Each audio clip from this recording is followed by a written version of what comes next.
to today's Life Coach Pod show. We are going to be live until the end of April, and then we're going to no longer be live, but I will still have guests who are alive, so that's important. Today on the show, we have a great guest. Laurel Sutton is here, and we're going to dive into her content in just a minute, but I wanted to take a second and share something with you. It was on Twitter this morning, and I just thought it was kind of beautiful, especially at this time when we're supposed to be using postage stamps. It's the idea of, if you love someone, tell them. With so many people dying, this is a really good time to check in with the people you love and to get that out there. If someone's music or writing or art changed you, tell them. And I have to say, anybody who listens to the Lawyer's Daughter podcast of mine, where that's so deeply personal and people send me emails, it's like so powerful, and it changes me. So if it's having an impact on you, someone's music, writing, or art, let them know. If someone's kindness caught you when you were slipping, tell them. If you're afraid to say it out loud, write it down. And if you're afraid to write it down anyway. Writing is good. You can write, you don't have to write like a book. You can write like a graphic novel where it's pictures with words. However, writing means something to you. If it's Post-it notes, whatever it is, just don't be afraid to write. It really can get a lot of stuff out and help you think more clearly and make you feel a lot better. So I loved this tweet. It was just beautiful, poet tweet. So today we have our guest, Laurel Sutton. It is, for those of you keeping track, a Thursday, and I literally had to check that a couple times today. It's a Thursday already. I don't even know what's happened to a week where a lot of us aren't doing a lot of stuff. Some of us are doing hell of stuff, but some of us aren't. So if you're keeping track, it's the 16th, the day after our old tax day, and it is March 47th for those of you sheltering at home. Tomorrow's guests include Michelle Quay, the power of self-perception. When you meet her, you're going to see why self-perception is everything, because she's grown up with some external hardships that I think she's made the best of. I love this woman. She's great. I met her through coaching. And then on Monday, I'll have Motivation Monday. And I actually have guest booked for all next week. I just need to package them. So I'll get that up and running really quickly. Really important in the news for our time capsule segment. Those of you that are expecting stimulus checks, yesterday I gave the URL. It's irs.gov/coronavirus. There might be a hyphen in there. And then get my check. Well, here's the thing. The checks are going to bank accounts that aren't related to your bank account. So you need to see, if you think you should have a stimulus check and you don't, if you can persevere on that website that kept crashing. I guess it had a 6% uptime yesterday. 6%. I don't think that's even uptime. I think that's just beta testing. I don't know what that is. In Silicon Valley, that would not be counting as anything. That's not even running out a bad product to see if people will use it. That's just bad. But for those who did get through, they found out that checks were being deposited in accounts that weren't even close to their bank account numbers. So I don't know how that happens. These are computers. They don't just make errors. So somewhere humans are involved and doing things to things. So check on your stimulus check, because it may have gone to the wrong place. Supposedly banks are supposed to refuse them. They've said, the article says that the government is saying call your bank, but don't do that to your bank, because they don't know. They don't know something they don't have. They can't search for a check that doesn't exist in their world because it wasn't sent to your bank account. So please don't bombard your banks. That's not good advice. They can't help. Okay, so in funny news, and this is so perfect because this cues up Laurel so well, because she is a linguist. And there is a strong relationship between being a linguist and grammar. For today's little funny, I thought this was hilarious, and you're going to need to look, but I'll read it for those of you on the podcast. We have 4 pictures of the Fox News Chyron, and that's the little words that go across the bottom of the screen. So if you ever see that word, CHRYON, that is referring to the Chyron, those words across the bottom. Well, in this case, President Trump was talking about WHO, the World Health Organization, WHO. But the person writing the little chyrons was screwing up and adding a colon after the word Trump. So it says Trump, who has not provided explanation. Trump, who pushed China misinformation? Trump, who gave false information? Trump, who must be held accountable. So there you go, guys. That is really not how you use punctuation, because in this case, it's just made for today's comedy. And with that, I am going to introduce Laurel Sutton, who I have just confirmed I've worked with since at least the late 90s, because that's when her firm started. And I was one of her early clients, along with a good friend of mine, June Bauer, where we were working at a voicemail company, because voicemail used to be a thing before email went crazy. We had voicemail, and catchword branding came in to help us with naming. And that's just horrifying, because nearly 20 years have gone by and here we are. But I love the process of naming. I love these guys, and I think that there's much more to it than people know. And I wanted to have Laurel on to talk about that, just to do some behind the scenes stuff. Sometimes it's fun to learn how the sausage gets made, as it were. So Laurel, I'm going to stop sharing my screen and join and have a conversation. Do you want to introduce yourself? Because you have like hella credentials. Sure. So I am a linguist. That's my development professionally. I went to Berkeley in the graduate program there to get my linguistics degree. I started Catchword with two partners in 1998. I just confirmed that. I know, which seems like a million years ago.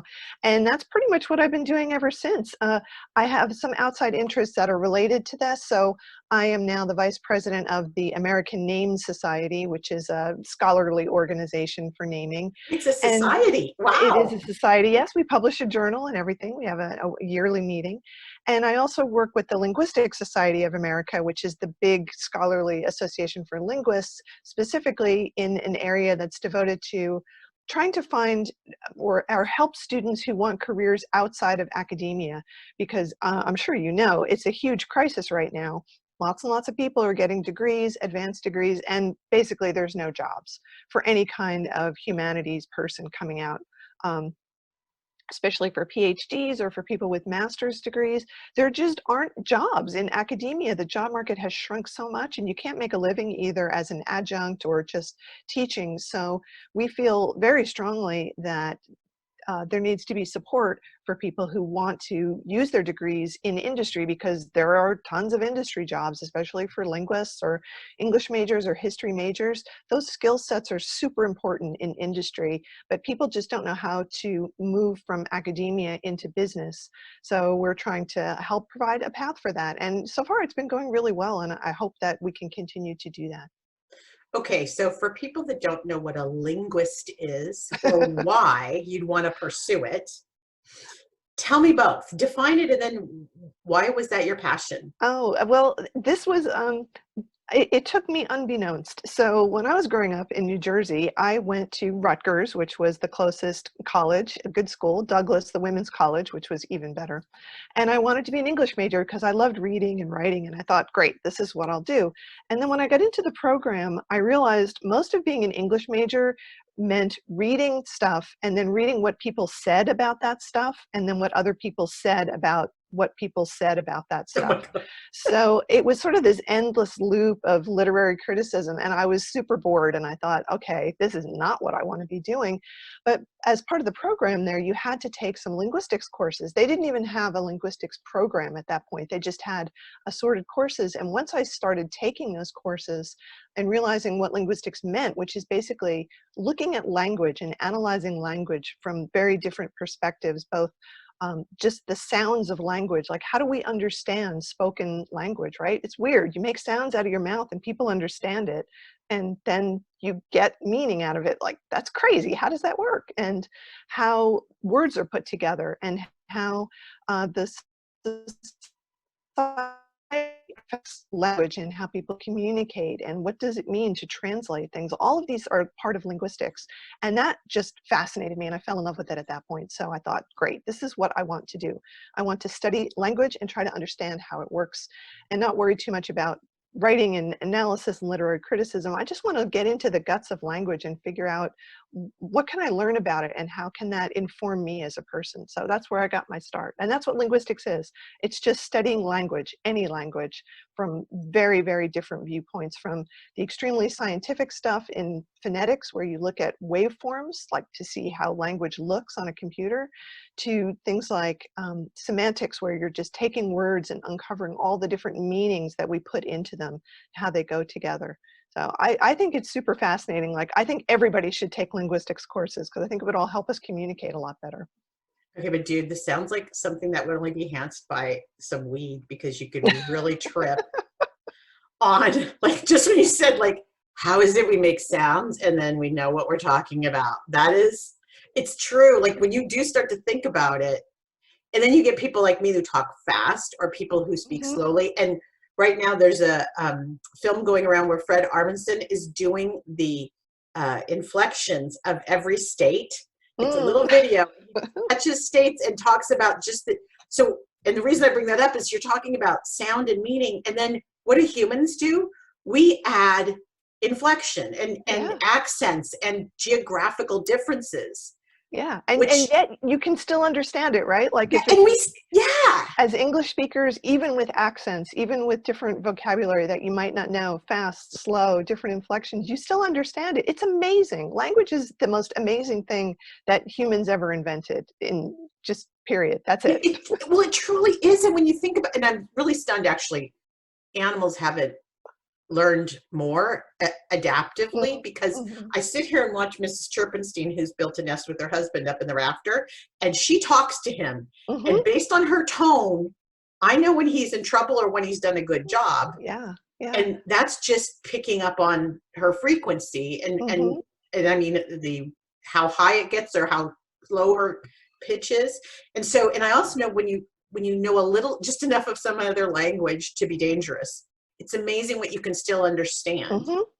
Yeah, because from we're those human. sounds, Yeah, just because sounds. we're humans, and we're social animals, and we communicate all around the globe very similarly. We have the same emotions, so that affects the way that we talk, and what we're trying to communicate, even non-verbally, just by your facial expressions or the way you're moving your hands when you're talking. All of that we have in common. And animals do have very sophisticated communication, different from what humans do, but still, they are able to communicate an awful lot to each other. So that's why I love it so much. I mean, it's sort of endless to study it. And taking that to the next step, like applying that to business, when I found out you could actually do that, that was like, okay, this is what I'm doing for the rest of my life. I don't need to do anything else. Well, and okay, so when we were working on naming projects together, I would just, based on the team, I knew who had which skill set based on your team back then. And I would know when Laurel started talking, like, shut up, you're going to learn something now. She's going to drop some knowledge. And so in naming itself, your role, as I experienced it, was often to provide basically the, what is the etymology of the, like, you would Mhm. come in and just explain why the words you were choosing and the words you were recommending had much deeper meaning Mhm. than a marketing mind might think, you know. Yeah, exactly right. Yeah, that's the part of my job that I really love the most is, you would call it selling the names to clients, but it's more than just saying, hey, this thing is great. It's saying, here's why. And here are all the reasons maybe you hadn't thought of why this word or this name is going to work really well for your company or your service or your product. And two, um, overcoming sometimes people's objections to certain words or Oh names, yeah. because they're just having a knee-jerk reaction based on their own personal experience, not realizing that that doesn't actually apply to everybody. Or saying, sometimes people will say things, as you know, like, oh, this name is hard to pronounce. And then you say to them, well, okay, go ahead, try to pronounce it. And they can pronounce it perfectly fine. They just sort of balk because maybe it's spelled a little bit differently than they expect, or it's just not as a common a word as they might encounter. So it's a very complicated dance with clients to introduce them to something new, a coined word perhaps that they've never seen before, and say, here, take a minute, look at this name, think about it, let me explain to you why this could work really well, and give them time to look at it, absorb it, and then go, you know what, this actually could work really well for us, rather than just saying, oh, that's weird and different, I don't like it, let's move on to something else. So setting aside the, I'm thinking of Apple. So you take a brand like Apple, and of course that's a household name, not only because there's a ton of products, but also because billions of dollars have been spent Yes, to build exactly. brand equity. But Hmm. had you been in that team meeting when Apple was proposed as the name, and it was just Apple, I think, nothing more, That's right. Yeah. what would you have said? Well, as I understand it, it wasn't a team meeting. It was Steve and Steve standing on the steps of the courthouse in San Jose, needing to register a business name for their company and going, what are we going to call it? And just throwing out all sorts of things. In fact, Apple's interesting because there are many stories about why they chose it. I don't know which is the real one. Steve Jobs said something different from Woz. Other people involved in the starting of Apple said different things. There were like 10 different stories as to why they chose it. So I don't know what the real truth is about it. But it was a brilliant choice because at the time, all of the software companies like Microsoft had names that said something. They were suggestive, right? Microsoft is software for microcomputers. And they just smushed those two words together to make a name, but you knew what it meant. And there were many others at the time that were like that, most of them out of business at this point, CompuServe or something. But Oh Apple, my God, there were so many. right, You right, just took but me back to a dark place. Netscape. Yeah, there were so Netscape, many. yeah, but they were all like that. They were sort of two words mushed together, and they usually said software or computers. But Apple was an arbitrary word, and it had lots of great meaning, right? It feels very fresh. It immediately brings to mind an image, like you hear the word, you know what an apple looks like. Some people have said that they chose it because initially they were thinking that the computers would be used for educational purposes. I don't know if that's true or not, but you do get a little bit of that, like bringing an apple to school for the teacher, maybe, or, in the Bible, the Christian Bible, the fruit of the tree of knowledge, maybe there's something in that. But it really is an empty vessel that you can fill with anything. It's easy to spell, it's easy to remember. There was nobody else who had a name like that. So for the brand that they were trying to convey, that is this rebel startup that was different from anything, it's a brilliant choice because it captured all of that and it allowed them to expand under that to do basically anything. So they started with computers, now it's hardware, now it's music streaming and television and phones. You can do anything under the name of Apple, whereas Microsoft is always going to be tied to software. It's very hard for them to move out of that despite, their best attempts.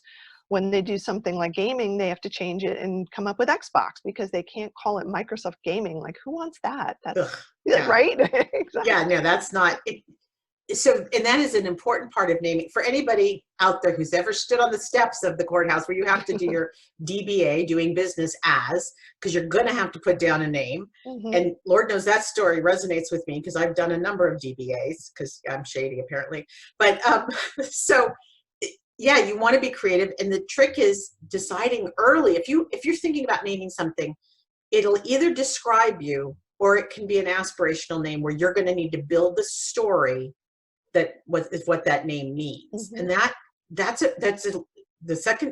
building the story costs money, takes effort, takes Hmm. work.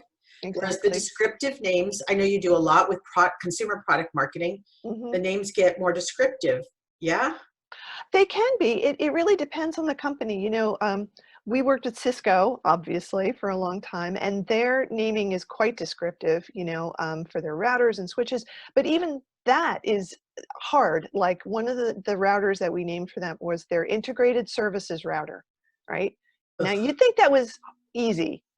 No, it took a long time to come up with that because they really were struggling to find a way to capture why this thing was different when it came out, like, I don't know, 15 years ago, and we had to talk with them and find out, well, why is it different from the router that you already have? And so there was a lot of discussion about what those two words would be that came in front of router.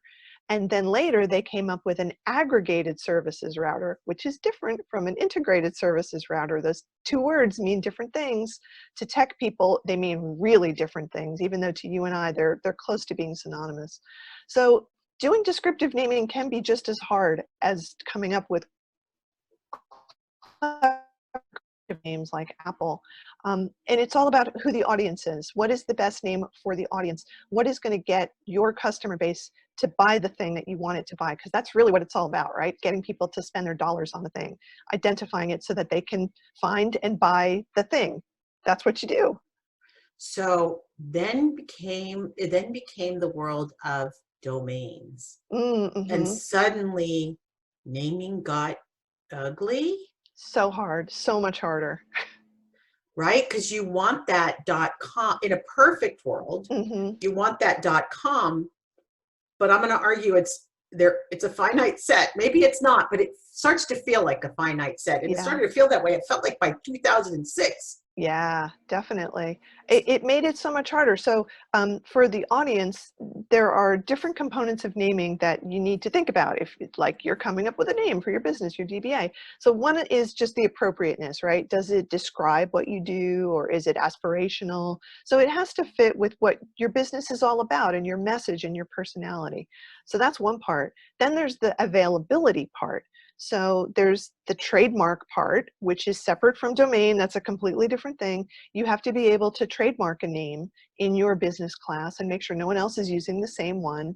And in the last 20 years, the number of trademarks has just exploded because of people going into business and businesses being global. And now countries from all over the world want to do business in the US and they want a trademark for it. So they have to register their trademark. But then there's the domains, which is an entirely different thing. So now you need an appropriate name that's legally available as a trademark. And if you can get that .com domain, that's awesome as well, but not always possible. So sometimes you have to modify it, put a word behind it. It can be, chosen name plus company, Cisco Systems, for example, or it can be, a lot of companies now do like go or get if it's a product, like go Apple as an example, Yeah. because they can't get the exact .com domain. Even though there are now lots and lots of other extensions, .com is still the one that everybody identifies and goes with. And honestly, that hasn't changed since they invented .com. So it's really hard. So now you have to do the Venn diagram of those three things: the appropriateness, the legal availability, and the domain availability. And then there's this little tiny spot right in the middle, and that's where the magic happens. And that's why people hire naming companies. Oh yeah, I remember how we get so excited.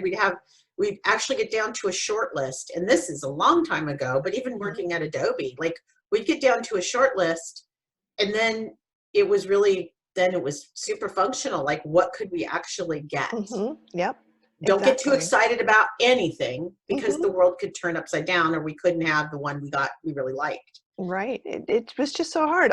So one of the things we did for Adobe was naming elements, Photoshop elements. And again, very descriptive, sort of. It was so hard to find a word that was available, that worked with Adobe's brand, and that Yes. really captured what this thing was, right? Like, it was Photoshop. It was a light version of Photoshop, but it wasn't a crappy light version of Photoshop. It was a really good light version. I use it today, and I remember Yeah. that project Yeah.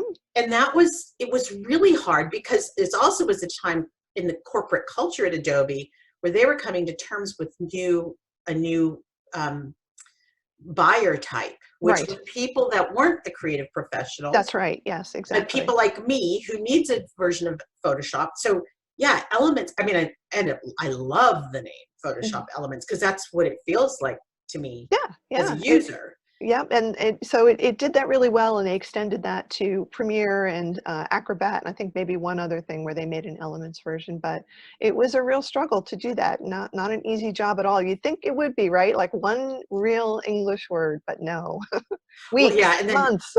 well, and then culturally, yeah, that really had to get indoctrinated in the culture there, where like Mhm. for now we're not all perfect artists anymore. Some of us are business users, and that was a new market. Yep. So yeah, that was a good project, and I love Photoshop Elements. If anybody isn't using it, it's a very affordable Photoshop Yeah. package with almost everything you need Yeah, and to do super basic easy graphics. interface. Like, it's a joy to use that. It makes everything really, really easy. It's not confusing. Yeah, okay, Adobe, you can send me a check. It's a good product. It's a very Free good software, product. please send us some software. So are you allowed to talk about any projects you did for Safeway? Look at me, just throwing that out there. Oh, Safeway, gosh, a lot of the projects that we started for them ended up not working, like, not because of us, Interesting. because they were abandoned for various reasons.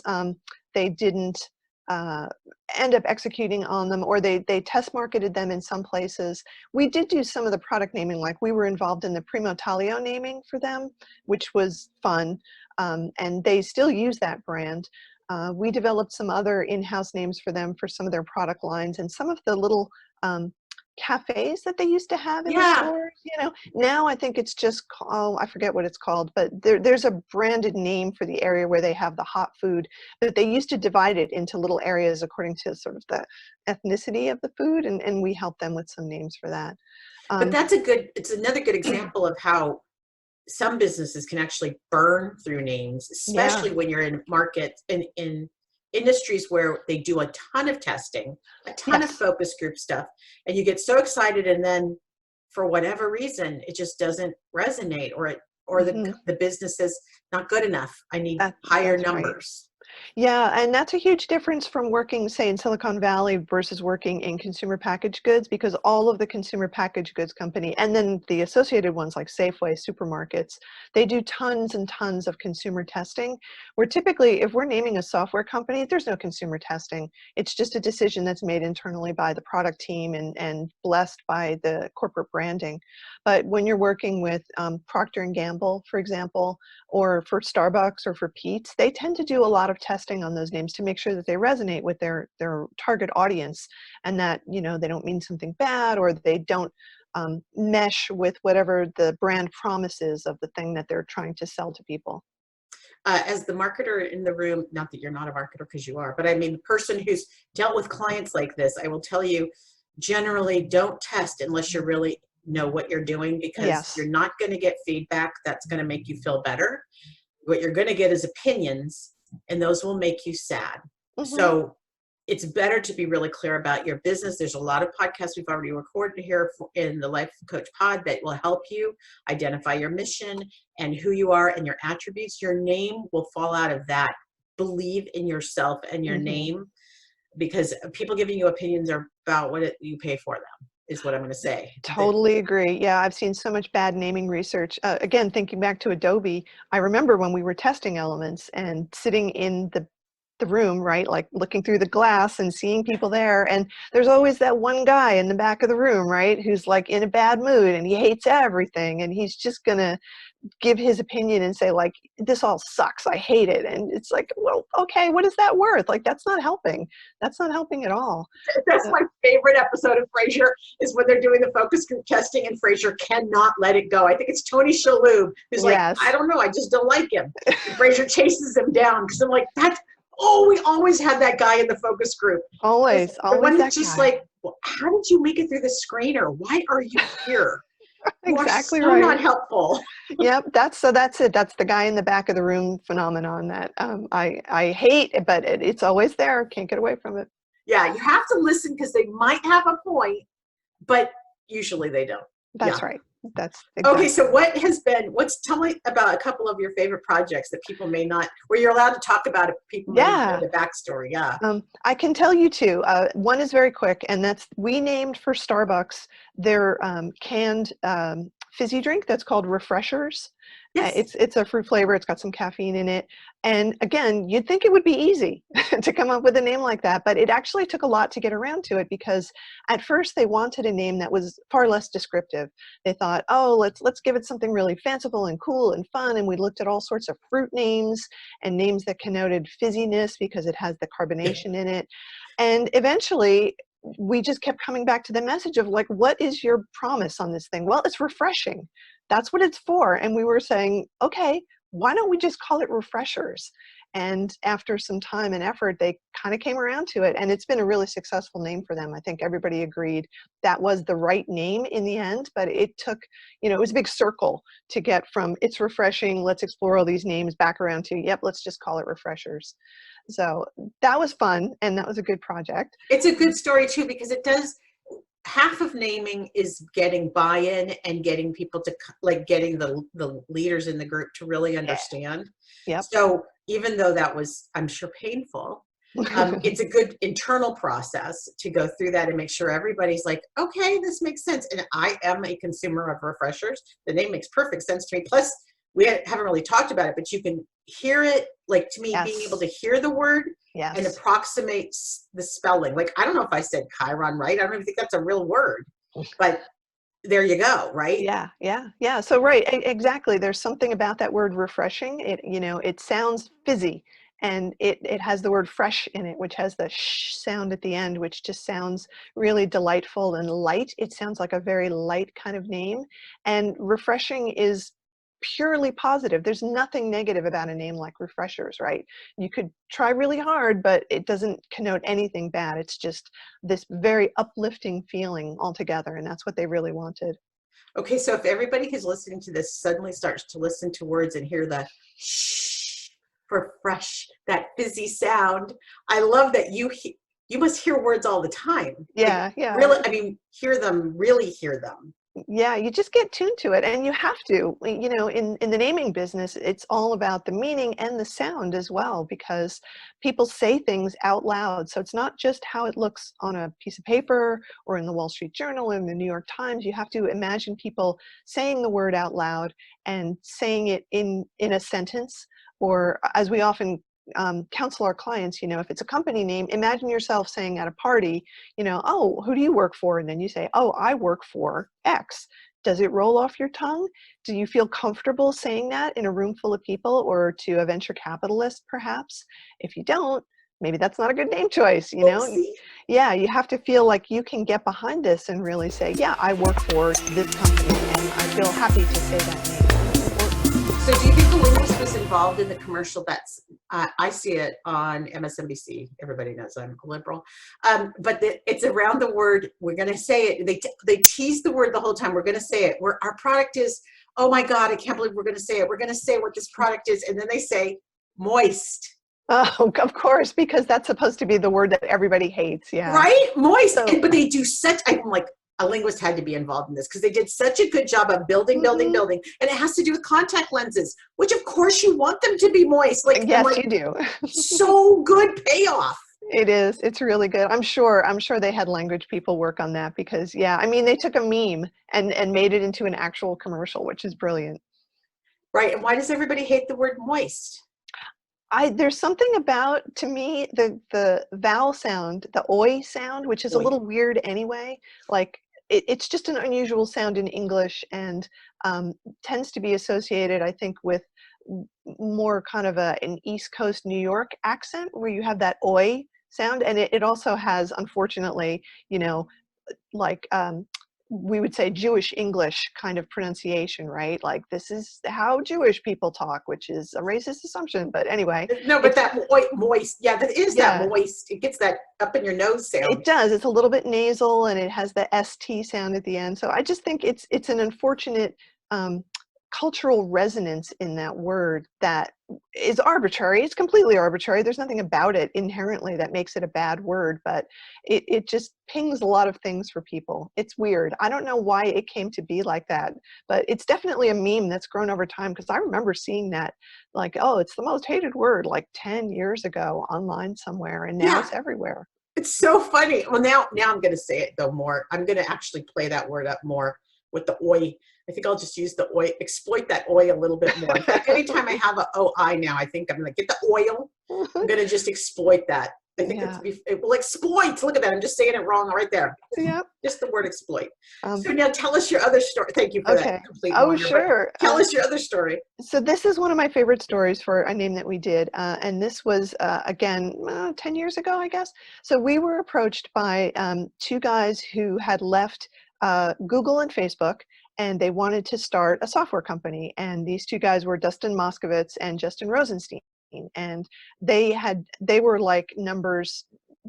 Dustin was like number 3 at Facebook, and Justin had been instrumental in developing a lot of the usability for things like Google Drive and GChat and things like that. Are they They, single? No, just sorry. no, they're not. I'm sorry. Um, but they were really tired of working in those corporate atmospheres and wanted to start their own company. And so they had an idea to develop a software platform that would allow people to collaborate within companies. But they wanted it to be very friendly, and they wanted to imbue in the company and the product a lot of their own personal ethics. So when we started the project, we went and we met with them at their little apartment that they had in the mission. And we spent afternoons there just sitting around and talking about what they did and what they liked and what their vision was. And it was very informal. And, there were like cats crawling around our shoulders and people coming in and out. But they felt, and I think they were absolutely right, that we had to get to know them as people. And so they told us a lot of Interesting. stories about things that were important to them. It wasn't just about work. This was about how they lived their lives and all of the charities that they donated money to and what they wanted to see the world turn into and how important taking care of, wildlife and the planet was. Oh, And they're good they're people. really good people. And so all of that, frantically taking notes on all this stuff. And one of the things that they both said that they really was very important to them, both as people, but also in terms of this company they wanted to build, was that they loved yoga, the practice of yoga. They were both really into yoga. They wanted to bring that kind of aesthetic and offer yoga classes to their employees. And so as part of the name development, we started looking at yoga terms because it was super important. We looked at tons of other stuff as well. I mean, our master lists for this project were probably, 1,500 names just Oh drawn my from God. Okay. all over the place, all kinds of things. Again, thinking about availability, right? Like they wanted the .com, they had to get a trademark. So we had to look far and wide for things that were available. And the name that they ended up choosing eventually was Asana. So that is a word, it's in Sanskrit, and it means a yoga pose. It's not pronounced the way you would in Sanskrit, where it would be asana with the stress on the Ah, first syllable. And we discussed this quite a lot and said, does it matter? And they said, you know what, it actually doesn't matter.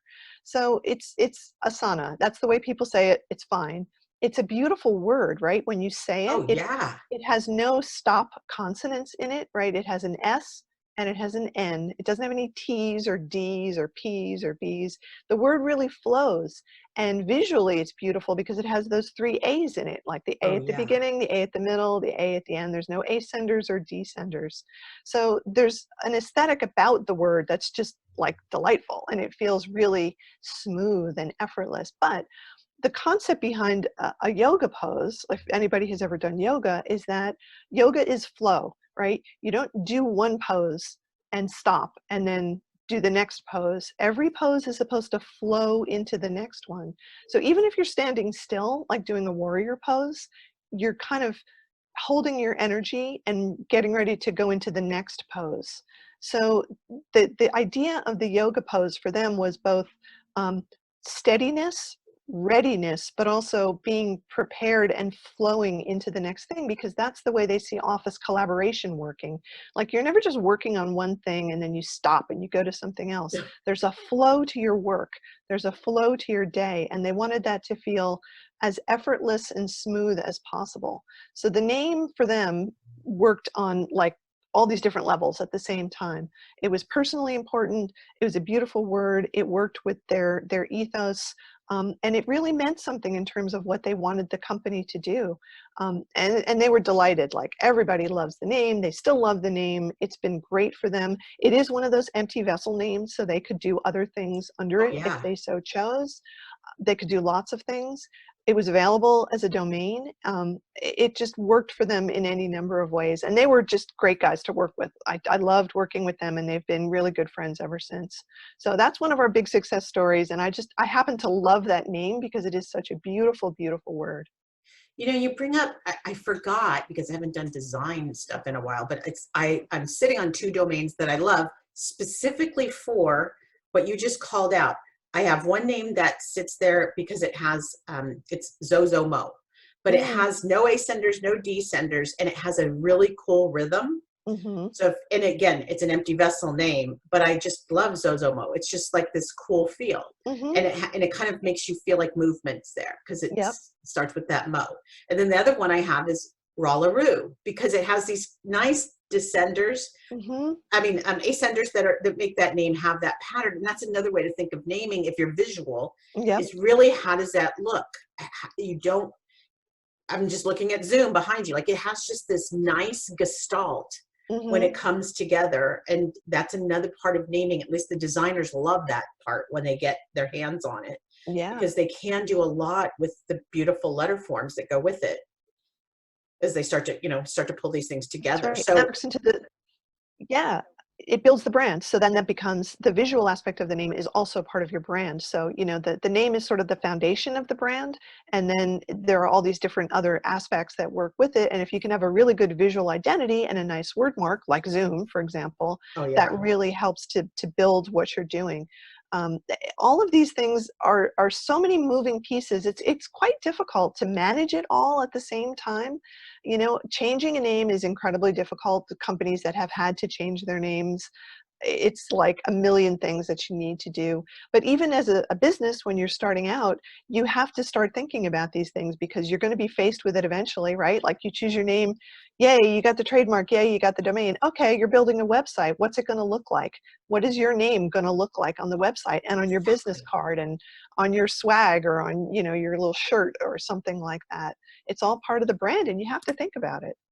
it's interesting in Sacramento, they've rebranded the blood bank up here. So Oh, I'm a big interesting. blood donor, but Hmm. it's now called, I didn't know how to say it until they answered the phone, but it's called Vitalent, but I can't do it. It's Oh, a that's tough. horrible name. I don't know who they hired, but it's terrible. And I get it. It's Vita. They're trying to use that Vita, but Yeah. it's kind of like Vitalant. It's just it's really hard to say. A lot of blockers in your mouth when you try to Hmm. say it. It's hard to remember how to spell it, and it does not connote trust to me. It almost looks so corporate that I thought, what have I stumbled into? Sacramento used to have the Oh, biggest, coolest blood bank thing, and oh, now that's it's all too gone, and bad. it's this Oh, corporate entity. But yeah. that's the risk when you're a big business, and God knows you and I both been there. When you look at the people and go, wait, is this like an ego exercise or? Sometimes it is. And sometimes it is, yes. It's the saddest, biggest, exhausting projects ever Hmm. that bring your marketing teams to their knees for maybe little value. And when you start using a name, everything you do to build equity. So names are important. Names are important, even for your blog, folks, even for your YouTube channels, whatever you do, names are important. So Hmm. think them through. It affects us all now because to your earlier point, so many of us are entrepreneurs, even in our side gigs, as we Hmm. call it, doing our thing. So Yep, this has been exactly. amazing. Does anybody on the phone have any questions? Anybody on the show have any questions? You can unmute. I'll see you unmute yourself. Hi, Otherwise, Jen. Donna. I was just thinking about all these name things because names catch us when we're buying things. But I was just thinking about like the coronavirus that I believe it was the CDC. I was reading something that they named the coronavirus that because when you look at it under a microscope, it looked like a crown. Did you That, guys read that yes, that is about that? true. That is very Yeah. true. And so I was thinking. So you're thinking about we could have been called anything else, but that whole series of viruses like the common cold, anything corona was because it has that same, and they look under a microscope, it looks like a crown. I was just thinking about how we name things like diseases. Yeah, there's a whole science to scientific naming, how animals get named, how diseases get named. I think people made the point recently that calling this particular coronavirus COVID-19, I mean, the reason it's called COVID-19 is because they discovered it in 2019, not that it was the Right. 19th one. So there are dumb people who think that that's true. But Yes, we know who those people are. yes, but also that it's very unfair to tie it to a physical location, right? Like we don't want to Oh call it the yeah. Wuhan virus or the China virus. And people do not understand Right. about the Spanish flu in 1918. It wasn't because it came from Spain at all. It was just because that was the first country that was transparent about the number of people who had contracted and the people who were dying. And so, you at all costs, when you're doing scientific naming, you want to avoid throwing shade on people or assigning blame or anything like that. You want to try to keep it as descriptive as possible. That's such a good point, Donna. Thanks. It's true. Yeah. We hear these names and then we get the COVID, I think, is the preferred name actually, although everybody drinks Corona, so it seems like that's where we end up. I use both. I use both. It's interesting to watch how that goes, but it's such a good point, those scientific names. And then we always have the names of the hurricanes Right. They, Yeah, like who decided to do that? I don't know. I don't think it's a very good idea. I think I they know. should I put think, some yeah, numbers. that's their drinking game. I guess when you work at NOAA, you get one thing to Oh. have fun with. It's naming the hurricanes. Well, at least they integrated male names into it because it was horribly sexist for the longest time that they were You're only given. What the heck, man? Don't do that. you're totally right. Yes, that's so unfair. This has been fascinating. I love talking to you. This stuff gets me excited. I'm a nerd. I admit it. This is Well, my nerddom. oh, this was a delight. I'm so glad that we got to chat about this. And you know, as you said, naming is not easy, but it's something that people have to think about for your own personal brand as well as the company that you might have to work for. There are lots of naming resources online for people who might need help doing naming. At the website for my company, Catchword, we have a whole how-to guide that people can look up if they want some help. Our services are very expensive and not for entrepreneurs, but there are lots of other more affordable alternatives out there for people who might not have the creative juice to come up with a name on their own. So, you know, Google is your friend when you're looking for names, and Googling names is also really helpful to find out what they might mean or what their etymology might be. You should look things up before you go ahead and choose a name. It will save you a lot of mistakes. That is sound advice. And yes, Catchword branding, Yes. which I'll also have in the blog with that information, and I'll put some of those links in there so people can see them. I've used your tools before. They're good. They remind you what's important and what to pay attention to. And I think you even have some ideas for how to generate names. So Yeah. some of the names, like I brought up too, that don't even have a real meaning. They're just Mhm. sounds put together Yeah. that create their own name. So I love the Asana stories. That's a beautiful story. Thank you so much, Laurel, for coming on. I will talk to you soon. Everybody else, thanks for coming to the show today. Okay, thanks. This was so much fun. Bye, everybody. Bye.